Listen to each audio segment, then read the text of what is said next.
we don't know if he has specifically, but well, to answer that question, yes, he has. In his dreams, he promotes that his helpers have to help him spread his dreams to the world. So that's him directly asking anybody that believes in me, you have to spread my message. Okay, that's that's the first thing. But as far as other things, um, we haven't been connected like that to actually expose that part of it yet. I would put my money on that he has.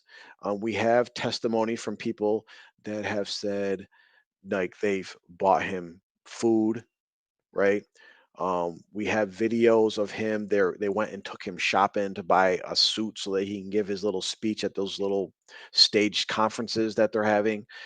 And on a secondary level, um, and what happens in cults is very rarely, as what 'cause, like we just talked about them setting up the system of plausible deniability, right?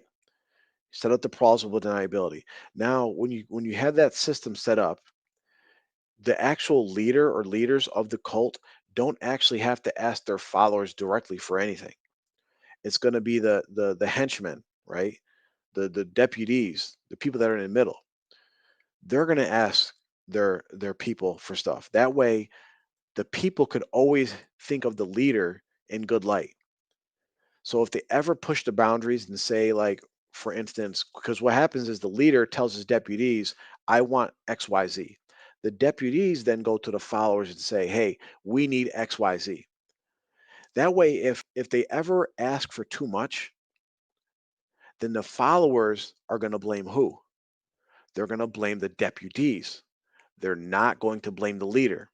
They're gonna say things like, "Oh, the leader," like this is what they'll say in the dream call. "Oh, Muhammad Qasem doesn't ask us for anything, but we do have evidence. People have admitted to donating money, giving funds for different initiatives and different things that they're trying to do." So as time goes on, depending how long this cult lasts, it'll get worse and worse. And people, like, at some point, they're going to say, well, if you want to belong to this group, you have to pay like a monthly fee or you have to pay a percentage of your earnings or something like that. So people will be actually paying some kind of regular fee to just be considered one of the helpers. They'll do that.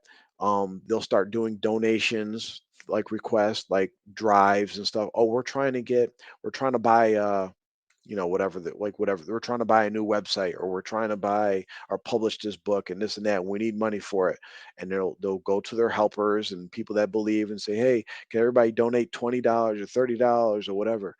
And this is why you see like a lot of these cults start in like these poor nations like Pakistan, because you only need a small cult if you get some followers from the West, right?